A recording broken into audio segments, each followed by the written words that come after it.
আজকে ও বাড়িতে যাব না, হরিকথা শুনবো না, এটা তার জীবনের ব্যর্থতা।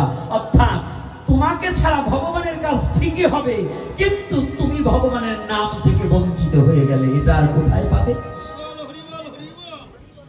কি বাবা, আমি বসে থাকবো উচ্চ আসনে, যে আমি না গেলে, আমি মাতবার না গেলে ওই কাজ থেকে থাকবে, থেকে থাকবে, ভগবানের কাজ চলে যাবে। কিন্তু তুমি একটা কথা জেনে রাখবে, তুমি না গেলে ভগবানের কাজ হবে, কিন্তু ভগবানের নাম ছাড়া তোমার ভব পার হওয়া হবে না। যদি ভব পার হতে চাও, ধরো ভক্তের পাও, তবে যদি কিছু পাও, না হইলে জন্ম যাবে ভাও ভাও। রাধে রাধে। কি আমার একটু তীক্ষ্ণ কথা একটু কষ্ট লাগছে না তো? তাহলে বুঝবেন, গ্রামে দল করতে পারেন অন্য বিষয় নিয়ে, ধর্ম নিয়ে যে দল করে ওর মতো গাধা আর পৃথিবীতে নেই। আর দলটাও কিন্তু আমরা গাধা হয়েছি, ধর্ম নিয়েই দল করি। দেখুন, ধর্ম নিয়ে আমাদের দল না, মন্দির নিয়ে দল না। ও মন্দির করেছে, ও মন্দিরে যাবো না, আমি মন্দির আর একটা করবো। কিন্তু মন্দির তো দলাদলি করে করেছি, কিন্তু মন্দিরে সেবা পুজো দেওয়ার মতো লোক একজনও নেই। দল করে মন্দির করে লাভ কি হলো? হ্যাঁ, এপারে একটা ওপারে একটা, ওই 14 মন্দির না করে, মন্দির যদি একটা থাকে, সবাই যদি ওই মন্দিরে সেবা পূজা করো, ধর্মের কোনো দল হয় না। ধর্ম একটাই। আমি যে সনাতনে জন্মগ্রহণ করেছি, আমার একটাই ধর্ম, আমি সনাতনী। ইহা ছাড়া আর সব কিছু দলমত, এগুলো বামপদ দিয়ে ফেলে দিয়ে একমাত্র আমি সনাতনী। এই ছত্র ছায়ায় এবং এই বিবেকবান যতদিন পর্যন্ত না হবেন, আপনি যত মালা, তিলক, ঝোলা, টিকি আর যতই চুলদারি রাখেন, কোনো কাজ হবে না। শুদ্ধ ব্রাহ্মণ হবেন, কাজ হবে না। শুদ্ধ ব্রাহ্মণের কোনো জাত থাকে না। জাত থাকে নাকি? হ্যাঁ, এই জাতির ঘুম এত তাড়াতাড়ি ভাঙবে না। এই জাতির ঘুম এত তাড়াতাড়ি ভাঙবে না। এই জাতির ঘুম ভাঙতে বহু দেরি। বিদ্বান হয়েছে কিন্তু জ্ঞানী হয়নি। এ জাতি বিদ্বান হয়েছে, সার্টিফিকেট অর্জন করেছে, কিন্তু ভগবত প্রেম অর্জন করেনি। আর যতদিন পর্যন্ত নিজের স্বধর্মকে হৃদয় দিয়ে ভালোবাসতে না জানবে আর এই হিংসাটাকে দূরীভূত না করবে, ততদিন পর্যন্ত এই জাতির অভিশাপ থেকে কোনোদিন মুক্তি পাবে না।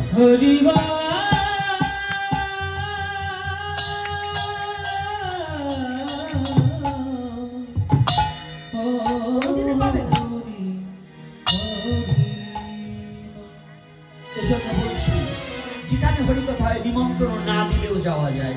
আজকে যাত্রা হোক হরিরাটে, নিমন্ত্রণ কারো দেওয়া লাগবে না, ওই বুড়োগুলোও যাই বসে থাকবে। কি যাত্রার নিমন্ত্রণ দেওয়া লাগে নাকি? কানে শুনলেই দৌড় মারে। আর হরিকথায় নিমন্ত্রণ না দিলে, আমারে দেয়নি, আমি ওই বংশের মুরব্বী। কি এরকম হিংসা আছে কিনা আমাদের মধ্যে? রাধে রাধে, সত্য কথা বলবেন, এগুলো করি কিনা? এটা কি আমাদের ধর্ম? হ্যাঁ, তাহলে ভাগবত কি? ভাগবত খালি বই পৃষ্ঠ উল্টাবো, সংস্কৃত শ্লোক বলবো, আর এই গ্রামে মানে যত হিংসা, নিন্দা, অহংকার আছে, এইটাকে বেশি করে জাগিয়ে তুলবো। এটা কোনো ধর্ম না, এটা ভাগবত না। ভাগবতীয় কথা হচ্ছে সেটা, যে কথা শ্রবণ করিলে জড় বুদ্ধি নাশ হয়ে, হিংসা অহংকার নাশ হয়ে, শুদ্ধ প্রেম ভক্তি জাগ্রত হয়, মানব জীবনের কল্যাণ বয়ে আনে, সেটাকে ভাগবতীয় কথা বলে। যে কথায় মানব জীবনের কল্যাণ বয়ে আনে না, খালি হরে কৃষ্ণকে করতাল বাজালি কাজ হয় না। যখন যেমন তখন তেমন, যে যুগে যা প্রয়োজন সেই যুগে তাহা প্রয়োগ করতে হবে। যেমন কুকুর রান্নাঘরে গেলে মুগুর ফিরতে হবে, আর ওখানে হরে কৃষ্ণ বললে কুকুর রান্নাঘরে যাওয়া ফেরবে না। তো দুষ্টকে দমন করতে হলে হরিবল বলে কাজ হবে না, ও জায়গায় লাঠি নিয়ে দাঁড়াতে হবে। রাধে রাধে, হরিবল হরিবল। কথায় কি কষ্ট পাচ্ছেন না?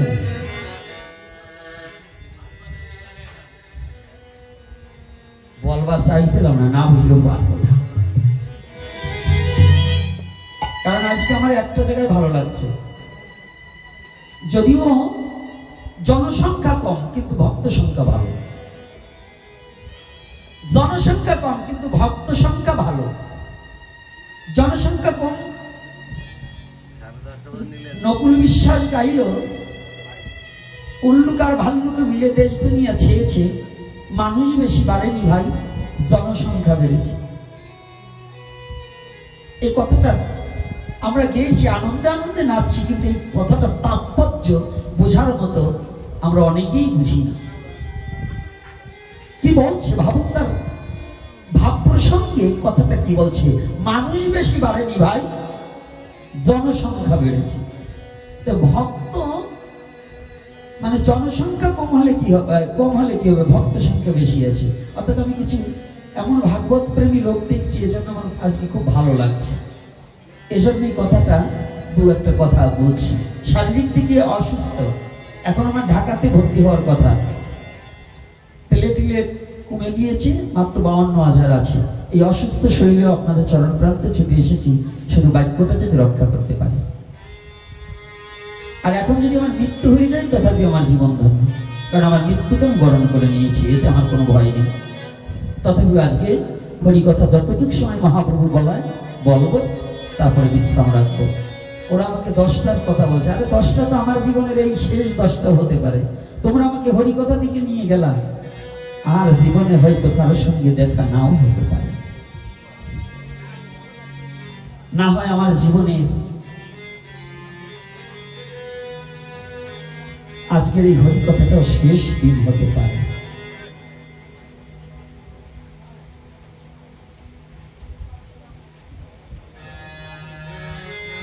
এই জীবনে আর হয়তো কারোর সাথে নাও দেখা হতে পারে। আবার গৌরহরির ইচ্ছা থাকলে আরো কতজনের সাথে আবার কেন ছিঁড়ে রেখেও যেতে পারে। তবে আমি মরে যাবো তাতে কোনো দুঃখ নেই, কিন্তু আমি যেন ভগবানের নাম ছাড়া না হই এবং ভক্ত সঙ্গ ছাড়া না হই, এই আশীর্বাদটা চাই, আর কোনো কিছু চাই না। নারদ যেমন জিজ্ঞাসা করেছি, তুমি তো ধনীর ভগবান, বলছে না না না, আমি ধনীর ভগবান না। বলছি তাহলে তোমার পুজোতে কি লাগে তুমি বলো? তোমাকে পেতে, তোমাকে ভালোবাসতে, তোমার পুজো করতে কি প্রয়োজন হয়? ভগবান কৃষ্ণ বললেন, নারদ, আমাকে ষোড়শ প্রচারে কিছু দিতে হবে না, আমাকে বড় নৈবেদ্য সাজিয়ে পুজো দিতে হবে না।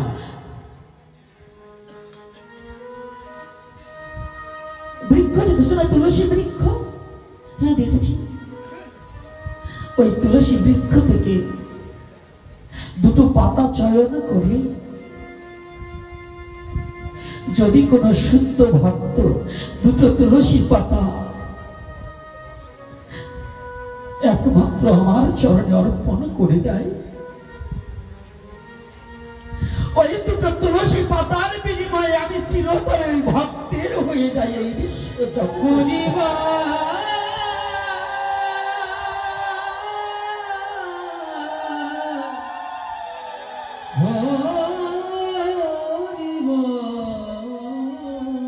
নারদ বললেন, ভগবান, নারদ মনে মনে চিন্তা করলেন, দেখি তুমি কত বড় দয়াল, তোমার ভক্তের জন্য কত বড় দয়ার দরজা তুমি খুলে দিয়ে বসে আছো। তুমি না দয়াল?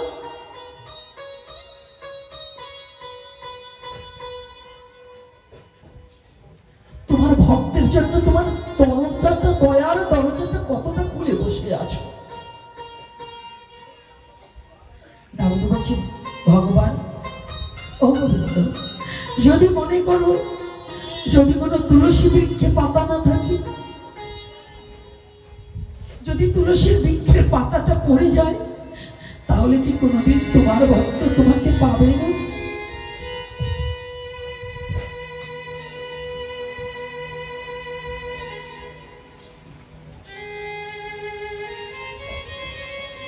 আমার গোবিন্দ বলছে, নারদ, যদি কোনো তুলসী বৃক্ষের পাতা না থাকে,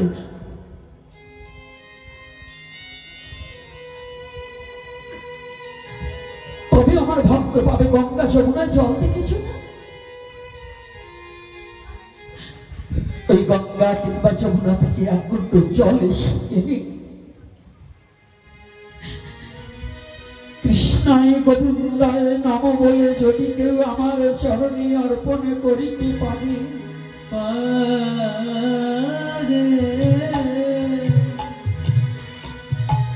আমি যে চিরদিনের তরে তার হয়ে যাই, হয়ে যাই।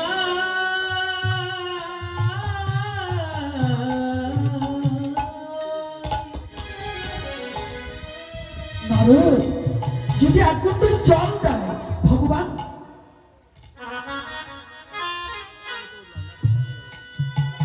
এত নৈবেদ্য সাজাতে হয় না,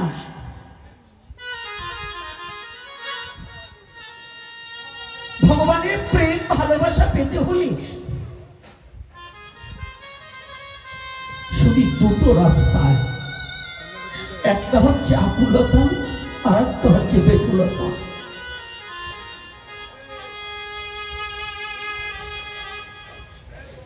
যদি ভালোবাসা না থাকে, ভালোবাসা বিহীন যত পূজা পাল যাগ যজ্ঞ যাহা কিছু করা হয়, যে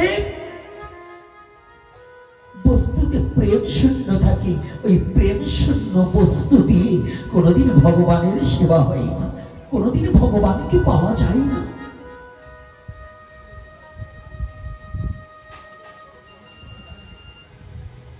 আমাকে যদি এক ঘন্টা জল দেয়, তাহাতেই আমি সন্তুষ্ট হয়ে। নারদ বললেন, গোবিন্দ যদি কোনো গঙ্গা যমুনার, সমস্ত গঙ্গা যমুনার জল যদি শুকিয়ে যায়, যদি সমস্ত গঙ্গা যমুনার জলে শুকিয়ে যায়, তবে কি তোমার ভক্ত তোমাকে পাবে না?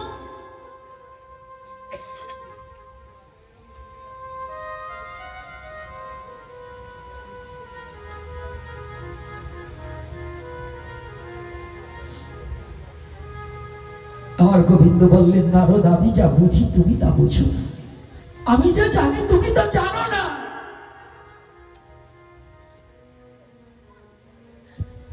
যদি সমস্ত বৃক্ষের তুলসী পাতা ঝরে যায়, যদি পৃথিবীর সমস্ত গঙ্গা যমুনা নদ নদী শুকিয়ে যায়, কিন্তু জানো আমার শুদ্ধ ভক্তকে গঙ্গা যমুনা দুটি নয়ন দিয়ে দিয়েছি। আমার ভক্তের গঙ্গা যমুনা দুটি নয়নের জল কোনদিন শুকায় না। হরিমা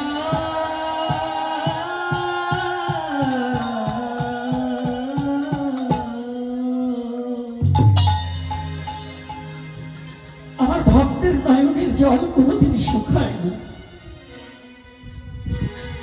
তারা কি করে জানো না?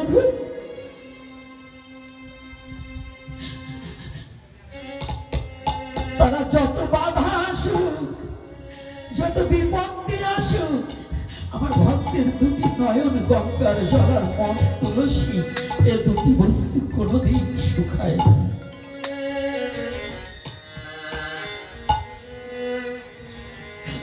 তারা কি করে জানো না? ওরে তারা কৃষ্ণ বলে কেঁদে, তারা কৃষ্ণ বলে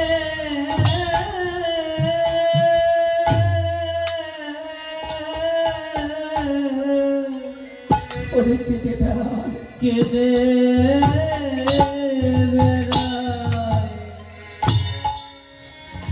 ওরে গোবিন্দ আমি তোমার, ওরে বলে বলে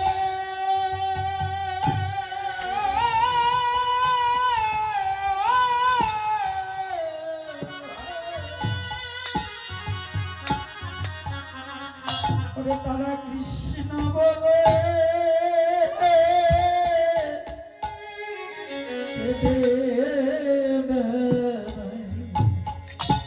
গোবিন্দ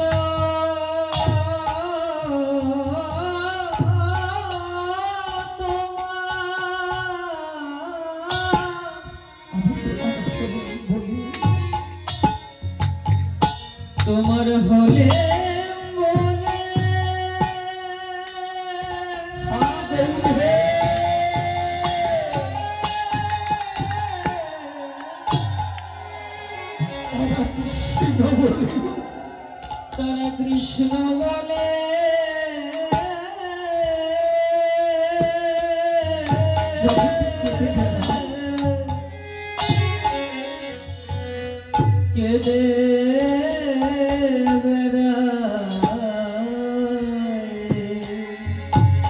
গোবিন্দ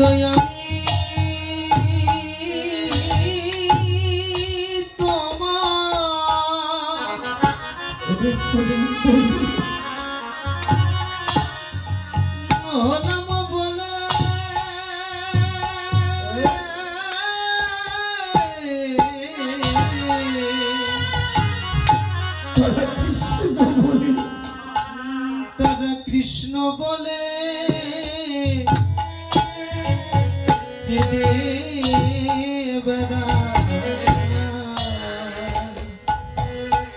ওরে জগতে দুঃখে কিনিবা ওরে তারা সুখে থাকে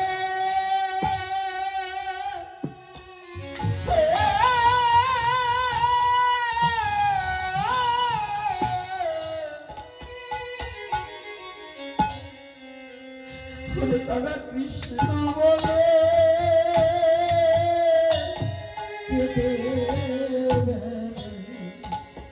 তারা সুখে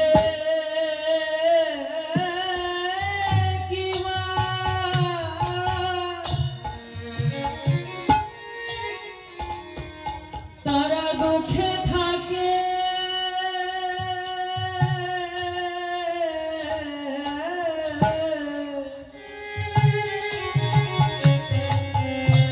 তারা কৃষ্ণ বলে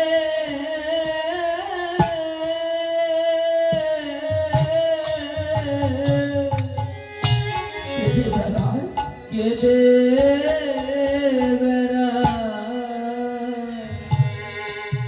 তারা দুঃখে কিবা এই জগতে সুখে সুখে থাকে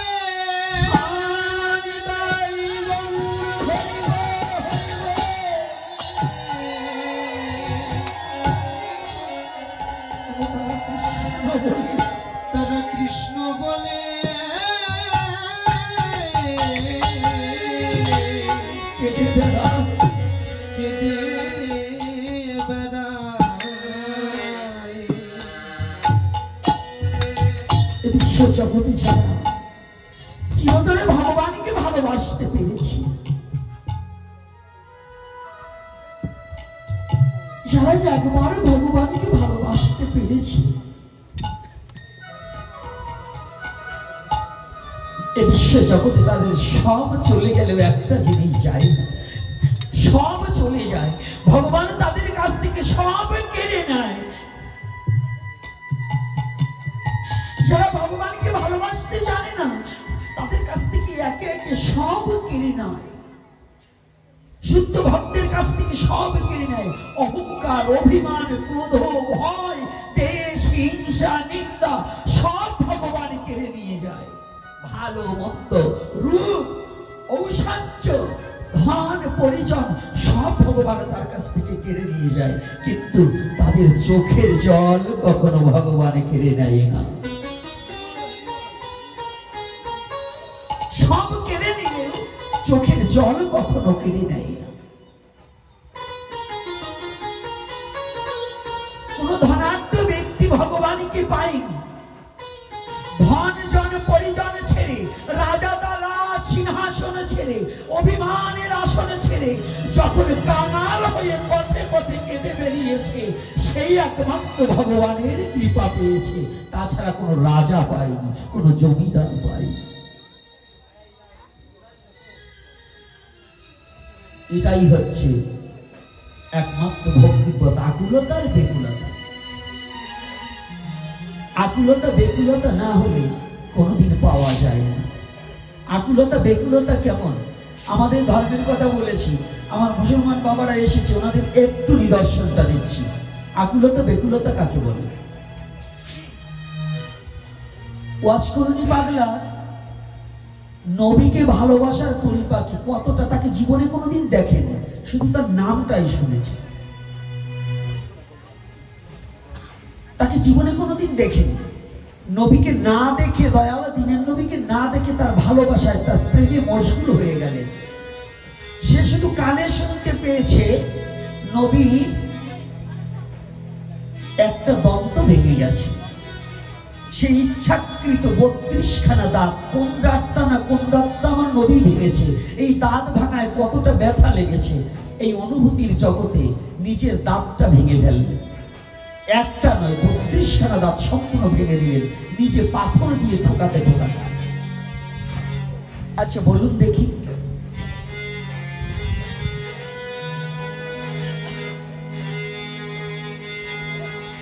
নবী বিদায় হওয়ার আগে গায়ের জুব্বাটা খুলে বললেন, ইয়ামান শহরে আমার যে একজন ব্যক্তি আছে, এক পাগল আছে, এই জুব্বাটা তার গায়ে দিই। সমস্ত সাহেবারা চিন্তা করলেন, ভেবেছিলেন বোধহয় আমাকে দেবে, ও ভাবছে আমাকে দেবে, হযরত আলী ভাবছে আমাকে দেবে। তাই হযরত আলীর বিন্দুমাত্র একটু অহংকার জন্মল যে আমি নবীর সাহেবা, আমি নবীর জামাই, এক সময় ভাই, তাহলে তিনটা সম্পর্ক আমার সাথে, তাই আমাকে না দিয়ে আর কারে কে দেবে, কাকে পাবে? তো নবী এটা বুঝতে পেরে পাঠিয়ে দিলেন, যাও ওই পাগলকে দিয়ে আসো। পাগলের কাছে নিয়ে যাওয়ার পরে যখন জুব্বাটা দিলেন, পাগলের জন্য পাঠালেন। এই কথাটা বুঝবার নিমিত্তে জিজ্ঞাসা করেছিলেন যে তুমি তোমার জন্য নবী যেটা পাঠালেন কেন পাঠালেন? তাই ওয়াজ করণী পাগলা জিজ্ঞাসা করছে, আপনি কে? বলছে আমি নবীর জামাই, আমি হযরত আলী। বলছে বিশ্বাস হয় না যে আপনি নবীর জামাই আর আপনি ছায়েবা। বলছে কেন? বলছে আপনার গাল ভরা দাঁত দেখছি, আপনি যদি তাকে এত ভালোবাসবেন, তার জুব্বাটার প্রতি যদি এত লোভ থাকবে, দেখেন আমি আমার নবীকে ভালোবেসে যেদিন শুনেছি যে আমার নবীর একটা দাঁত ভেঙে গেছে ইহুদির যুদ্ধে গিয়ে, আমি সেদিন হতে পাথর দিয়ে ঠুকাতে ঠুকাতে আমার 32খানা দাঁত ভেঙে দিয়েছি। কি বাবা ভাঙেনি? তাহলে এই যে ভালোবাসা, এই যে আকুলতা বেকুলতা, আমার বলতে কিছু নেই, আমি একমাত্র তোমাকে ভালোবাসবো, এই ভালোবাসাটা যতদিন পর্যন্ত না আসে, এই চিন্তা চেতনা যতদিন পর্যন্ত না আসে, ততদিন পর্যন্ত সৃষ্টিকর্তাকে ভালোবাসা যায়। যতদিন পর্যন্ত রূপের গৌরব থাকে, অহংকার থাকে,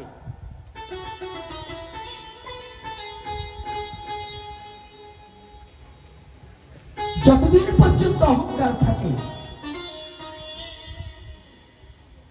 এগুলো চাই। আজকে আমাদের সমাজে আমি ইউটিউবের মধ্যে একটা জিনিস দেখলাম, আমার খুব ভাবতে অবাক লাগলো। হায় রে দুনিয়া, কি বলবো, ধর্মের কথা কি বলবো, কোথায় ধর্ম রূপ নিয়েছে।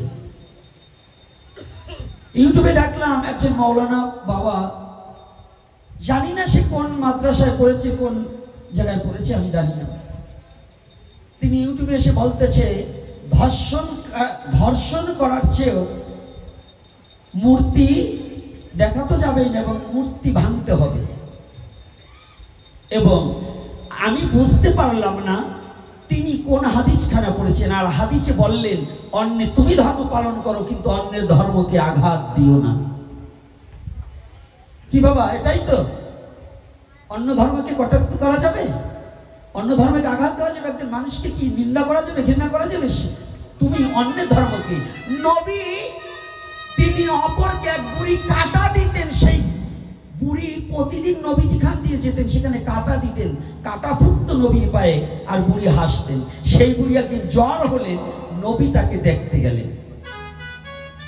আমি বুঝতেছি না যারা এই কথাগুলো বলছেন, যারা এই মতবাদ ছড়াচ্ছেন, এরা কি নবীর ধর্ম পালন করে কিনা আমার সন্দেহ আছে। এরা নবীকে তো মানেই না, ইসলামকেও মানে না, এরা ইসলামেরও শত্রু, সারা পৃথিবীর শত্রু। এরা মানুষে মানুষে দ্বিধাদ্বন্দ্ব ছাড়া আর কিছু সরাচ্ছে না।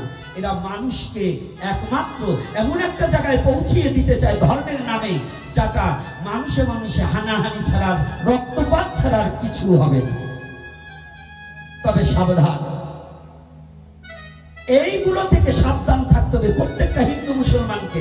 আমি গোপীনাথ কোন ধর্মকে ছোট করে কথা বলি না, আমি কোন রাজনীতিবিদকে, কোন রাজার কোন দল করি না, আমি কোন দলের নয়, তবে আমি সত্য যেটা, এই সত্যটাকে প্রকাশ করার নিমিত্তে যতদিন বেঁচে আছি বলে যাব। আর সত্যই আমার ধর্ম। হিন্দু মুসলমান বৌদ্ধ খ্রিস্টান পরে বুঝবো, যার সত্য নাই, যে মানুষকে ভালোবাসতে পারে না, তার কোনো ধর্ম হতে পারে না। কি কষ্ট পাচ্ছেন নাকি বাবার? আপনারা বাবা কি মিথ্যা বলছেন নাকি বাবা? যারা আমার মুসলমান বাবারা বসে আছেন, কি মানুষে মানুষে দ্বিধাদ্বন্দ্ব, এটা কি ধর্ম? এটা কোনো ধর্ম নয়। তাহলে আজকে যেন আমাদের এই যে সনাতন ধর্মের মধ্যে একটা সচেতনমূলক কথা বলে যাচ্ছি। আপনারা জানেন আমার কথাটা কোথায়। আমি প্রত্যেকটা জাতিকে, আমার কোনো জাতপাত নাই, আমার জাত একটা, যে আমার সৃষ্টিকর্তাকে ভালোবাসবে, যার আচরণ ভালো হবে, যে মানুষে মানুষে হিংসা ভুলে যাবে, আমি সেই জাতকে শ্রদ্ধা করি। আর যে জাতের মধ্যে মানুষে মানুষে হিংসা বিদ্বেষ ছড়াবে, আমি তাকে ঘৃণা করি। কুকুরকে প্রণাম করি, তবু তাকে প্রণাম করি না।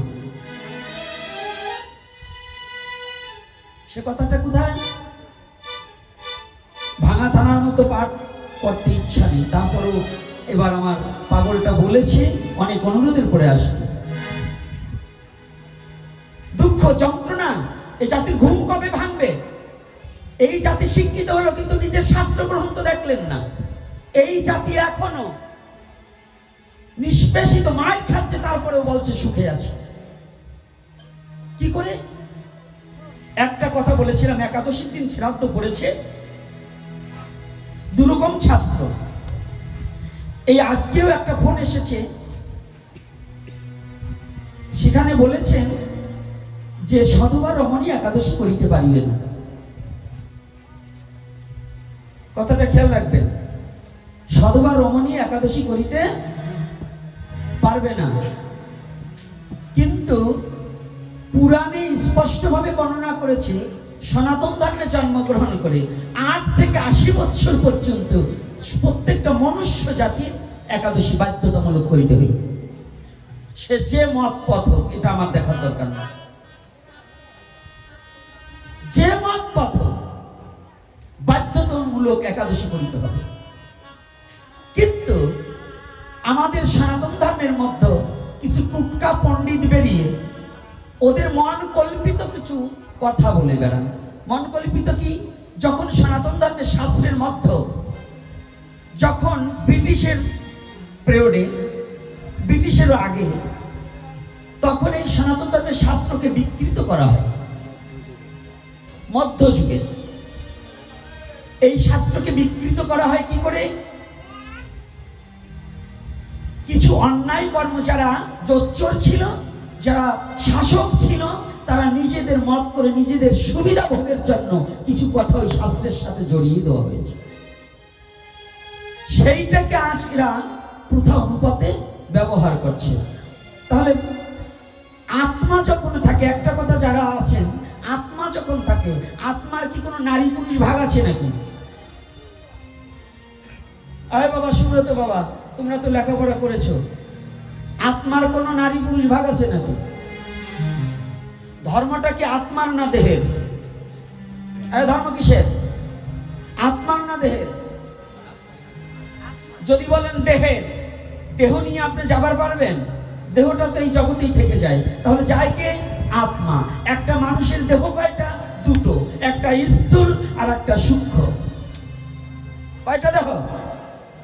দুটো দেহ, একটা স্থূল আর একটা সূক্ষ্ম। তো স্থূল দেহটার জন্য ভোগ্য বিষয়বস্তু ভোগ করা হয়, আর সূক্ষ্ম দেহটার জন্য একমাত্র হরিনাম আশ্রয় করতে হয়। যদি শুদ্ধ আত্মাটাকে যদি পরিশুদ্ধ এবং তাকে শক্তিমান করতে হয়, তাকে যদি বল বৃদ্ধি করতে হয়, তাহলে হরিনাম করতে হবে। যেমন ইসলাম ধর্মে বললেন তোমার দেহের জন্য খাদ্য প্রয়োজন, আর যদি তোমার কলব চিন্তা করতে চাও, কলবকে যদি দিল হুজুরি করতে চাও, তাহলে তোমার জিকির করতে হবে, আল্লাহর নামে দেওয়ানা হয়ে যেতে হবে। তুমি যতদিন পর্যন্ত জিকির না করবে, কলবে কলবে যতদিন পর্যন্ত জিকির না উঠবে, ততদিন পর্যন্ত তুমি প্রকৃত মুমিন হতে পারবা না। আর আমার সনাতন বললেন কি, যদি এই পরমাত্মা রূপকে তুমি না চিনতে পারো, তাহলে তোমার কোনোদিন পরমাত্মা কি আর জীবাত্মা কি ভূতাত্মা কি, এই আত্মা রামেশ্বর কি আত্মা কি, এই সম্বন্ধে যতদিন পর্যন্ত তুমি অবগত না হতে পারবে ততদিন পর্যন্ত তোমার আসা যাওয়াই সার হইবে, তোমার ভজন হবে না। তাহলে এই মূর্খের দল কি বললেন? এরা বলছে সাধুবা রমণী একাদশী করিতে পারবে না। এবার বৈশাখ মাসে এক রূপে প্রচার করেছে, কি করেছে? সাধুবা রমণীরা তুলসী গাছে জল দিতে পারবে না। কি করেছে কিনা? এই মূর্খদের কথা শুনে রসাতলে যাওয়ার চেষ্টা করা যাবে না। এগুলো কি জানেন? সুবিধাবাদী। কারণ ব্রাহ্মণ্যবাদ ছড়াবার সেই আশঙ্কা এখনো রয়ে গেছে। ওরা এখনো পূর্বে সেই রেশ কাটাতে পারেনি। ওরা যেমন বলতেন যে ব্রাহ্মণ ছাড়া যেমন নারায়ণ শিলা জলদান করা যাবে না, পূজা করা যাবে না, এই বোকামির দিন শেষ। সেই পূর্বের দিন শেষ, গোড়ামির দিন শেষ। এখন মাত্র আছে ভক্তির দেশ। যেই ভজে সেই ভক্ত, আর সব ছাড়, কৃষ্ণ ভজনে নাই জাতি কুলাদিনী চা। আমার একটা কথা ছিল, একাদশীর দিন যখন শ্রাদ্ধ করেছে একজন প্রশ্ন করেছে, সেই প্রশ্নের উত্তর দিতে গিয়ে আমার একটা রং কথা হয়েছে। আমার রং বলিনি, কথাটা সত্য, বুঝায় ভুল। একাদশীর দিনে শ্রাদ্ধ করা আমাদের মহাপ্রভুর নির্দেশ, নিষিদ্ধ, বৈষ্ণবীয় ধারায় নিষিদ্ধ, সরগোস্বামীর সিদ্ধান্তবাদ। আপনারা কি সরগোস্বামীকে মানেন কিনা? রাধে রাধে। কারা কারা মানেন হাত তুলেন তো। সরগোস্বামীকে কারা কারা মানেন তারা হাত তুলবেন, যারা মানেন না তাদের হাত তুলতে হবে। আচ্ছা, অনেকেই ভয়তে হাত তোলেন নাই, কোনটা বলে বিপদে পড়ে যাবে। কিন্তু তা না, হাত তুলতে হবে যদি না মানেন। সরগোস্বামীজিকে মানে না, এই কলির যুগে জন্মগ্রহণ করে যে মহাপ্রভুকে মানে না, অত মনুষ্যের মধ্যেই গণ্য না। যদি সরগোস্বামীকে মানেন তাহলে গোপাল ভট্ট গোস্বামী তেনার বিরচিত গ্রন্থ, সেটা হচ্ছে হরিভক্তি বিলাস। এই হরিভক্তি বিলাসে সিদ্ধান্তবাদ একাদশীতে কখনো শ্রাদ্ধ করা যাবে না। কি কষ্ট পাচ্ছেন নাকি? বলবো না বলবো না? হ্যাঁ, এই কথাটা বলবো না বলবো না? মায়েরা কি বলেন? না, শিখা লাগবে না। কয়েকজনের মুখ একেবারে শুকিয়ে গেছে,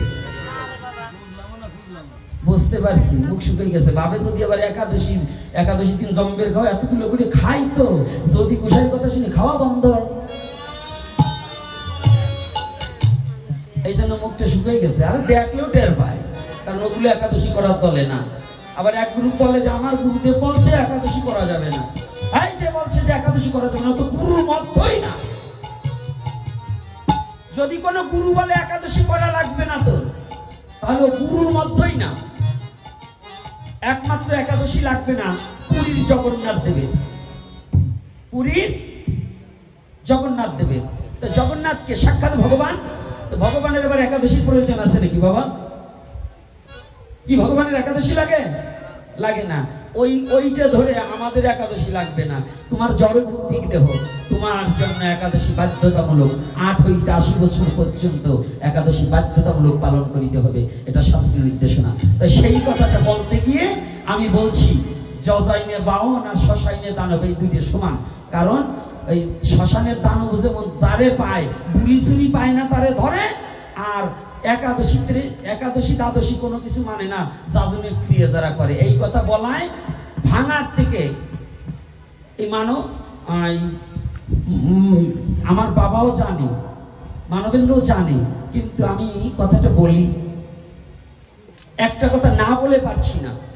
আমাকে অপমান করার জন্য ভাঙা বাজারের মধ্যে, ভাঙা টাউনের সমস্ত ব্রাহ্মণ এক হয়ে আমাকে অপমান করার জন্য, অপদস্থ করার জন্য, সেদিন আমি নামও বলে দিতে পারি, এরাও ওখানে সেদিন ছিল।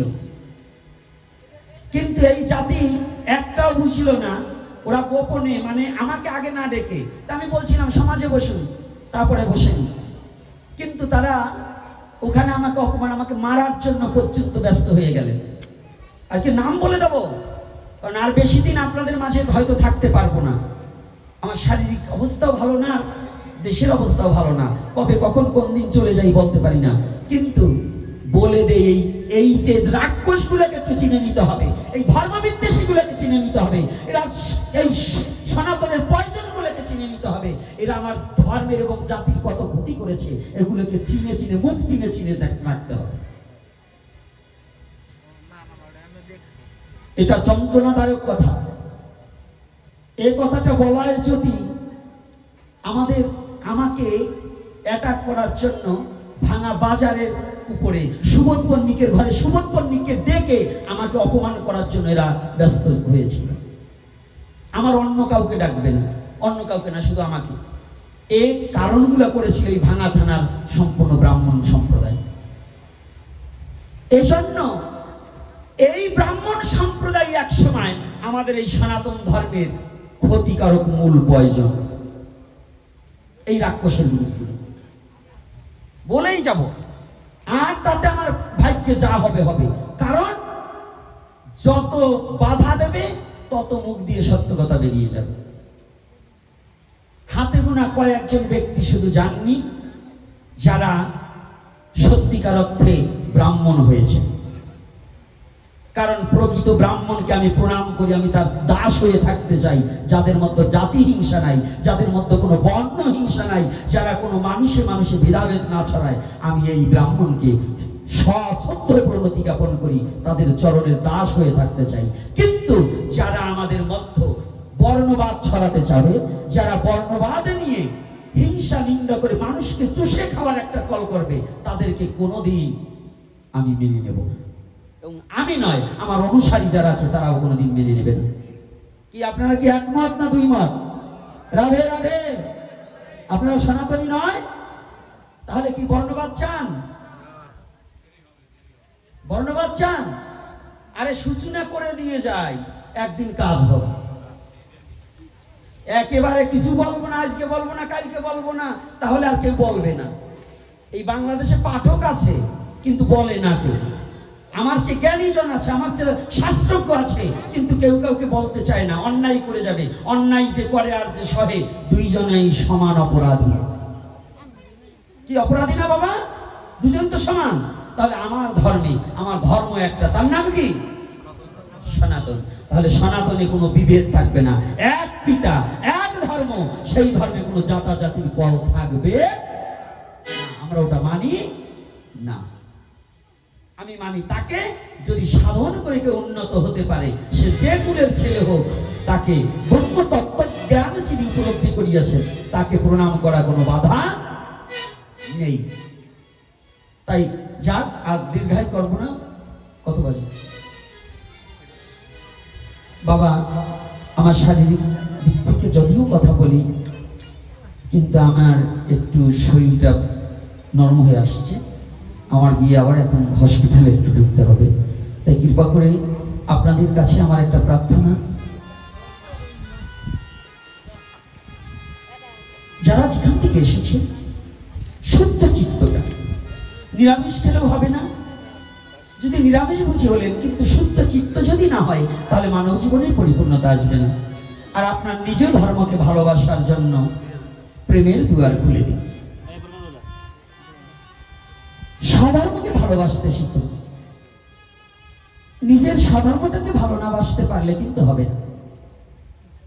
আমি তাকেই ভালোবাসি যে যে ধর্মে জন্মগ্রহণ করছে, তার সেই নিজ ধর্মটাকে যে সঠিকভাবে প্রতিপালন করতে পারে। যে নিজের ধর্মকে ভালোবাসতে জানে না, সে অন্যের ধর্মকে ভালোবাসতে জানে না। যে অন্যের ধর্মকে ভালোবাসতে জানে না, সে তার নিজের ধর্মকে ভালোবাসতে জানে না।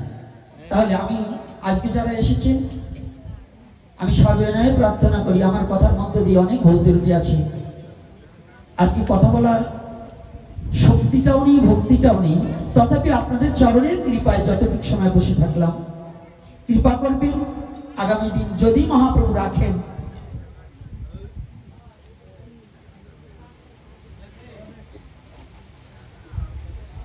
জয় নিতাই, জয় নিতাই। কেউ উঠবেন না, প্রসাদের ব্যবস্থা আছে, প্রসাদে না পেয়ে কেউ যাবেন না, একজনও যাবেন না। আবার ওরা একটু কীর্তন করবে, এই জন্য সময় আমাদের আরো 20 মিনিট কেটে যাবে। তাই আমার আলোচনার মধ্যে ভুল ত্রুটি যাই হয়, নিজ সন্তান রূপে ক্ষমাসুন্দর দৃষ্টিতে দেখবেন। আবার যদি কোনোদিন দেখা হয়, তাহলে তত্ত্ব বিষয় কিংবা আরো গভীরে আলোচনা করার চেষ্টা করব, কিন্তু আজকে আমার পক্ষে একটু আগামী দিন যদি মহাপ্রভুদের সুস্থ রাখে, রাখতেও পারে নাও রাখতে পারে, এটা তার ইচ্ছা। তিনি যাহা করবেন এটাই আমার মঙ্গলময়। আমার মঙ্গলময় হই, আমার জন্য যাহা কিছু করবেন এটাই মঙ্গল, এটা কখনো মঙ্গল নয়। তাই কৃপা করে ভুল ত্রুটি ক্ষমা করে আপনাদের শ্রীচরণে জায়গা দেবেন। আর ওরা কীর্তন করবেন, একটু বসে বসে কীর্তন আস্বাদন করুন, নাম না করা পর্যন্ত কেউ উঠবেন না। জয় নিতাই, জয় গৌর হরিবল। আজকের মতো হরিকথা এখানে বিশ্রাম রহিল। আগামী দিন হরিকথা আস্বাদন করাইবেন উপমহাদেশের মধ্যে অনুরাগী ভক্তবীর নন্দদুলাল গোস্বামী মহাশয়, পলাশ নরসিংদী। আমাদের ভবতারণ সেবা সঙ্গের নয়, নরসিংদী পলাশী নন্দদুলাল গোস্বামী খুব ভালো আলোচনা করেন এবং রাগ মার্গের আলোচনা তো উনিও এই প্রতিবাদী এবং কঠোরপন্থী, উনিও প্রতিবাদী এবং কঠোরপন্থী। তাই ওনার কথাটাও আপনার দলে দলে সবাই এসে হরিকথা আস্বাদন করে মানব জীবন ধন্য করবেন। আজকের মতো হরিকথা এখানে বিশ্রাম রহিল। জয় জয় পরম দয়াল শ্রী গুরু নিতাই গৌর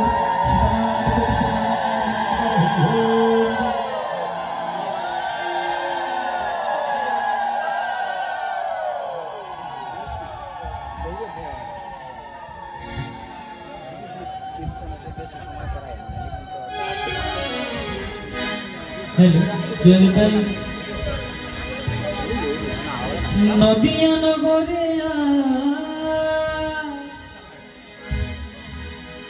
নদিয়া নগরে আজ কি আনন্দ হলো রে,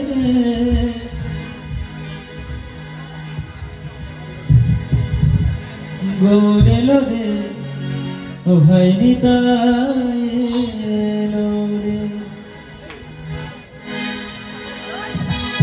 নদিয়া নগরে নদিয়া নগরে উঠবেন না, তুষারের ব্যবস্থা চলছে, গৌর এলো রে, ও ভাই নিতাই এলো রে, গৌর এলো রে, ও ভাই নিতাই এলো রে।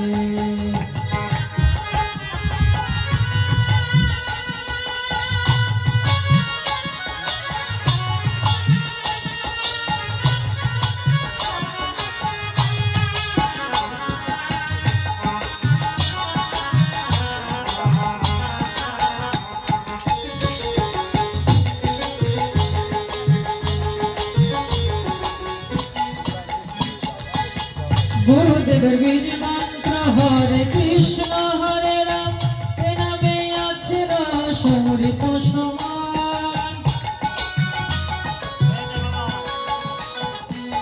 গুরুদেবের বীজ মন্ত্র হরে কৃষ্ণ হরে রাম, এই নামে আছে রস অমৃত